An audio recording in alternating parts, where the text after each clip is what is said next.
And it looks as though we're live. Hello everybody, it's Friday afternoon. It's Paul Ducklin again from Sophos Naked Security, and it's 6:15, so pretty much on the time that I said I'd be able to start. As you can see, this week's Facebook Live is touching on an article as usual that we wrote on Naked Security this week that attracted quite a bit of attention and a little bit of fear. And the title, as you can see, is Business Email Compromise. Would you spot the scam? So let's start at the beginning. What do we mean by business email compromise, also known as BEC? You'll see it written in capital letters as an acronym. I think you're supposed to say BEC, not BEC, just to make it clear. Very simply put, that is when a crook or a gang of crooks get inside your email. So these, we're not talking about hackers or malware writers or anyone like ransomware crooks. In a way, this is more internet enabled crime than pure play cybercrime. And the idea is the crooks pick one or more people who are influential in your company, typically the CEO or the CFO, figure out their email password either by phishing it or by buying it from other crooks or by guessing it or whatever means they can, get inside that person's email, and then what they do is they practice essentially patience in learning what your company does, how it trades, and in the hope that in the future what they'll be able to do is talk you or your customers into paying out money where it shouldn't go. Just stepping in, Teresa, hello from the summery Ottawa Valley.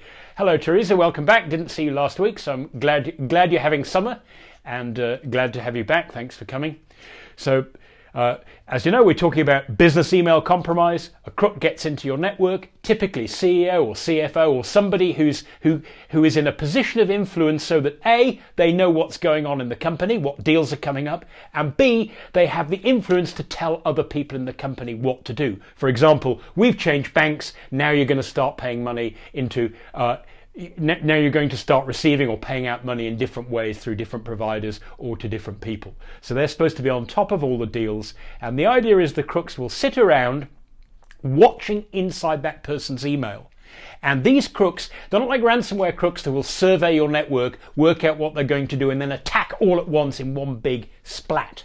In some cases, they might be aiming for £1 million at a time, so they might be in there just for one big deal, or they might be there for the long haul where they're hoping that for several months, for example, the crooks may be able to send out instructions via your CEO or via your CFO. Remember, they read that person's email if they're inside it before the real person sees it. If there are emails that are warning that person, hey, it looks as though there's strange emails coming from your account, they can delete them. They can put emails on hold and reveal them later.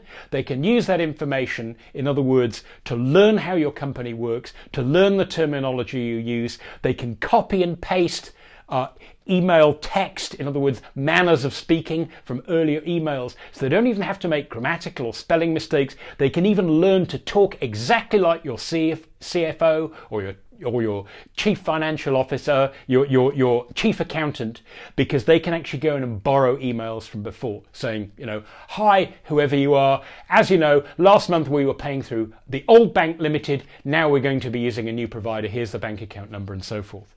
And the reason that was a big deal this week is that this type of crime, where the crooks get inside and then they get you to pay out your money where it shouldn't go, believing that you are paying somebody that you genuinely owe money to, or vice versa, they persuade one of your customers that, hey, we change bank accounts when you pay the upcoming invoice, which of course the crooks know all about. They've been reading the emails, they've been following the playbook. Please pay it, we've changed banks, please pay it to this new account. So not only can they rip off your company by getting you to pay money out where it shouldn't go, it goes into an account where the crooks quickly drain it and run off with it. Good luck if you ever see it again. But even worse than that, they can actually get your customers to pay invoices to you and then suddenly realize 3 months later, hey, my account's delinquent. I got a call from the debt collector, if you don't mind. It seems that for 3 months I've been paying the account to the wrong place, the money's disappeared, what's going on? So not only can you lose money, your customers could lose money, and of course the buck's going to stop with you, and the customer is not going to feel very, very happy about that at all. And as I say, the reason that this became a big deal this week is that the UK's National Cyber Security Centre published a paper intriguingly called, cyber security or cyber criminality and sport. Why sport? You might, normally they're talking about medical research or research establishments that crooks are trying to get into, or government institutions or organs of government that foreign state-sponsored actors are trying to get into. This time, why do you think they're talking about sport? And I guess the reason is, firstly, that professional sport has a lot of money involved in it, and secondly, we are at a point where in most countries or many countries of the world, professional sports kind of been on hold, and those businesses they are suffering because they in some cases they can't even play matches, they can't get crowds into the stadiums. When things start to loosen up, when lockdown starts to become less limited, when they get in there and they start doing business again, if you like, you can imagine there's a lot of preparation going on now, and it would be a doubly mighty blow if, while trying to restart something like a football league or a cricket league or a baseball league or whatever it is, that you ended up getting ripped off at the same time.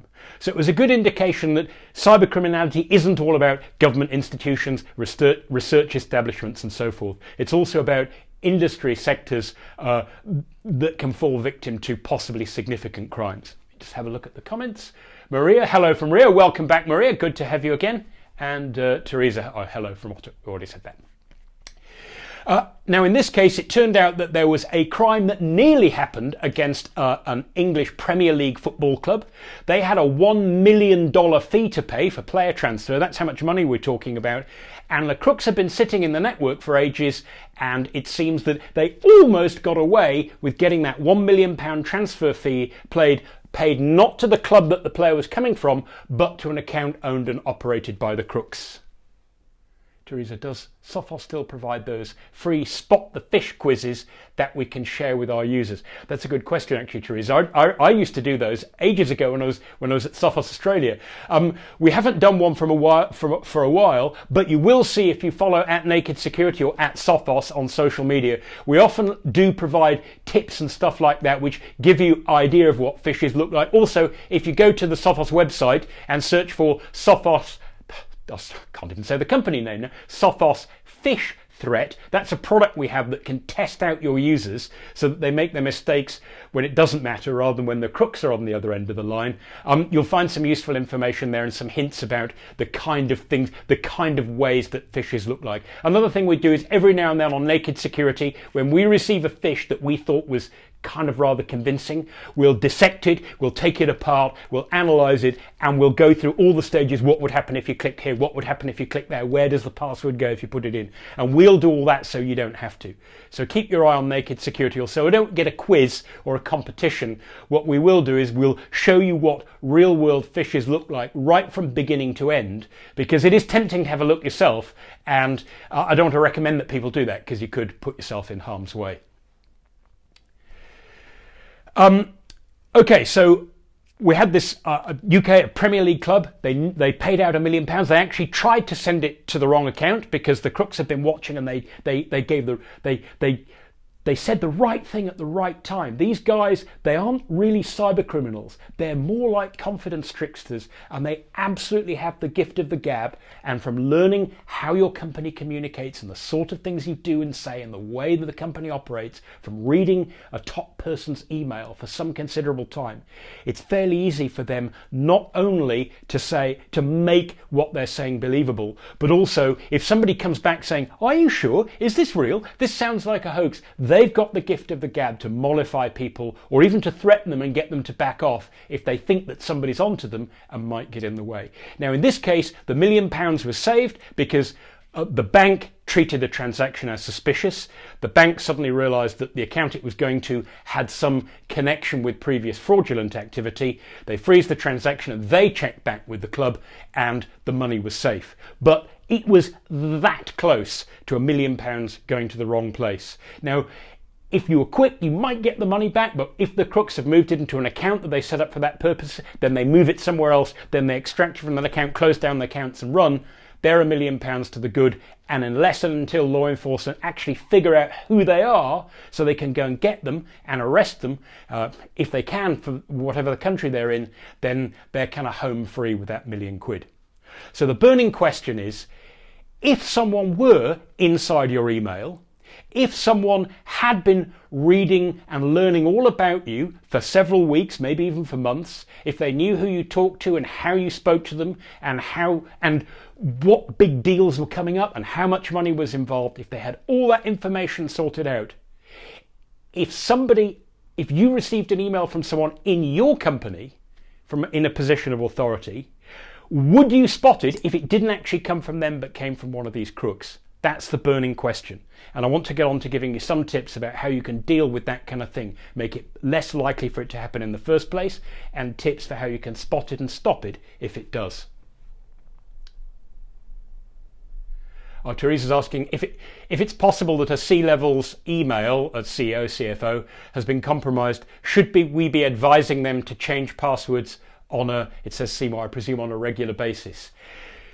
Teresa, the answer to regular password changes, we did do a Naked Security live video on password changing a while ago, is kind of yes and no. The problem with just doing regular password changes is that what happens is people just get into the habit of changing them, and typically they end up going password 1, password 2, password 3, and guess what? The crooks can guess that as well. So actually what I'll do is I'll jump ahead to the first of my tips, which is, would you spot this scam? And more importantly, would you stop it in the first place? Clearly, there are 3 things you want to do. Ideally, you'd stop a crook getting into your or any colleague's email in the first place. Secondly, you'd make it really hard for them to do anything with that email account if they did get in, by making it difficult for them so they weren't just buttons they could press that magically made money show up in their accounts. And lastly, you'd want to know how you could spot them reliably so that if they did get in, you could figure out who they were, warn the person, and kick the crooks out and no more harm done. So as you can probably imagine, rather than just regularly changing passwords, because you're not going to do it every day or every week or even every month, it's more like going to be every 3 months, even if you have a rule like the old days, and that's more than enough time for the crooks to get on top of a scam like this. A better thing in my mind is just make sure that not just the CFOs, everybody in the company is using 2-factor authentication if they can. That means that it's no longer enough for the crooks to just go on the dark web and buy a password or to phish your password. They need your password and they need the magic token, the app on your phone or the SMS that comes to your phone. And although crooks can figure those out and they don't put a complete end to phishing and fraud, it does raise the bar, and so it's much less likely that the crooks would be able to get into the account and stay there for weeks or months. So in my mind, that would be a lot more useful than just regularly changing your passwords in some predictable way. You have something that goes along with the password that's different every time. So the second thing that I recommend that you do inside your organization, many companies already have this, but in some cases it may have become more something that's just done for the sake of observance rather than with any real effect. And that is, have a 2-step approval process for things that make important changes. We spoke about this last week in the video about Twitter. We were saying, you know what, if their support staff, it'd have been a little harder if they'd had to get someone else to approve those account changes that let the crooks take over those, 45 email accounts and send out cryptocurrency scams from Elon Musk and Kanye West, etc., etc.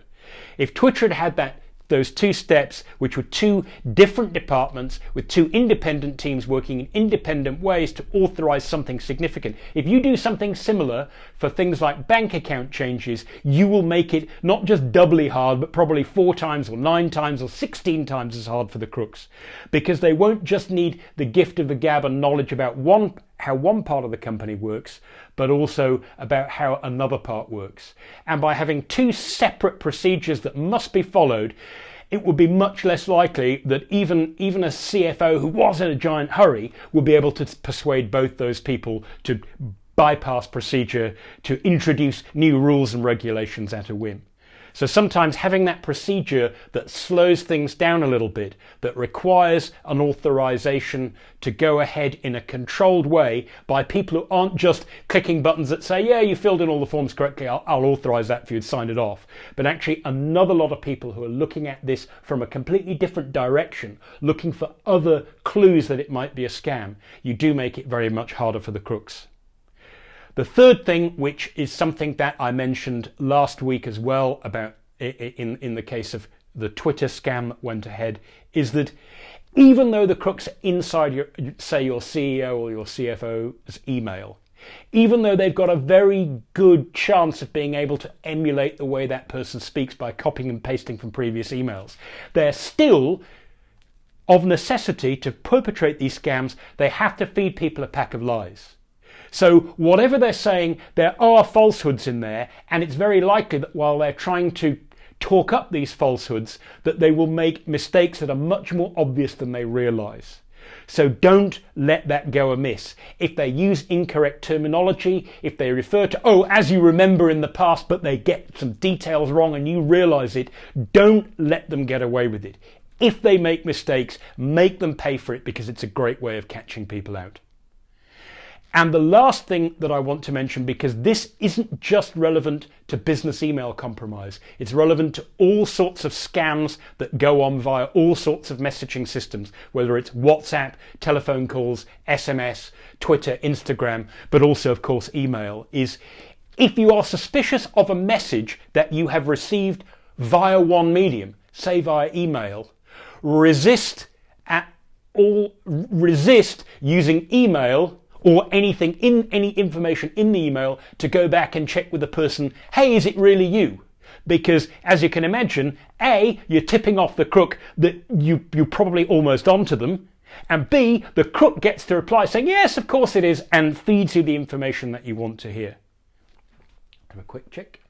Owen is saying, Teresa adopting 2FA would be a better... Oh, Teresa... Sorry, Teresa, adopting 2FA would be a better idea. So, Owen, thanks for that. Yeah, you and I absolutely agree. Changing that's about the idea. If you just do regular passwords, is that good enough? 2FA is probably much better, because if you think about the 2FA password, the one-time code, it changes every time, and it changes in a way that the crooks can't predict.